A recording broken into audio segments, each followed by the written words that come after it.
கிராமத்தின் எல்லையில் ஒரு பிரம்மாண்டமான இலவம் பஞ்சு மரம் இருந்தது. அந்த மரத்தை தாண்டி தான் ஊர்க்காரங்க விறகு வெட்ட காட்டுக்குள்ள போவாங்க. ஆனா சூரியன் மறைந்த பிறகு அந்த பக்கம் யாரும் போகிறதே கிடையாது. நகரத்திலிருந்து விடுமுறைக்காக தன் தாத்தா வீட்டிற்கு வந்திருந்தான் கதிர். அவனுக்கு பேய் பிசாசு மேலே எல்லாம் கொஞ்சம் கூட நம்பிக்கை இல்லை. ஒரு மாலை நேரத்துல தன் நண்பர்களோடு உட்கார்ந்து பேசிக்கிட்டு இருந்தான் கதிர். அப்போ நண்பர்கள் சொல்லுறாங்க, இந்த மாதிரி நேரத்துல ஊர் எல்லையில் இருக்கிற அந்த இலவம்பஞ்சு மரத்தாண்ட அமானுஷ்யமான சம்பவங்கள் நடக்கிறதா ஊர்க்காரங்க சொல்லுறாங்க அப்படின்னு பேசிக்கிட்டு இருக்காங்க. அப்போ கதிர் எந்திரிச்சு, இதெல்லாம் உங்க மூட நம்பிக்கை தான்டா, பேய்னு ஒண்ணு இல்லவே இல்லை அப்படின்னு சொல்லுறான். நண்பர்கள, உனக்கு தைரியம் இருந்தா இன்னைக்கு இரவு அந்த இடத்துக்கு போடா, அப்போ தெரியும் பேய் இருக்குதா இல்லையான்னு அப்படின்னு சொல்லுறாங்க. நண்பர்களோட சவாலை ஏற்றுக்கிட்டு அன்னைக்கு இரவு 12 மணிக்கு அந்த இடத்துக்கு போகிறான். காடு ரொம்பவும் அமைதியாக இருக்குது. கதிரோட காலடி சத்தம் காய்ந்த இலைகளின் மேலே பட்ட போது ஏற்பட்ட சலசலப்பு சத்தம் மட்டுமே அவனுக்கு துணையாக இருந்தது. இலவம்பஞ்சி மரத்தை நெருங்கிய போது காற்றுல ஒருவித விசித்திரமான மல்லிகைப்பூ மனம் வீசுது.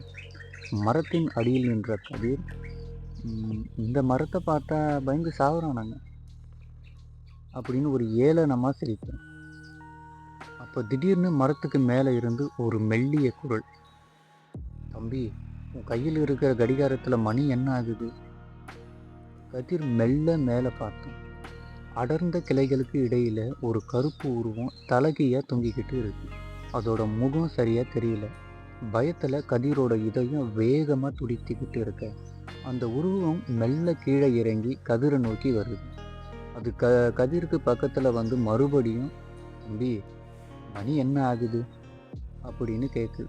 கதிர் அலறிக்கிட்டே கிராமத்தை நோக்கி ஓடுறான். அவன் பின்னாலேயே அந்த உருவம் துரத்திக்கிட்டே போகுது.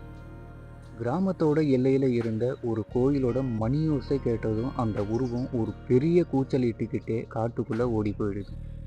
அடுத்த நாள் காலையில கதிரோட சட்டையின் பின்புறத்துல 5 நீண்ட நகைக்கீரல்கள் இருந்தது. இந்த கதை உங்களுக்கு பிடிச்சிருந்தா லைக் பண்ணுங்க, ஷேர் பண்ணுங்க, கமெண்ட் பண்ணுங்க.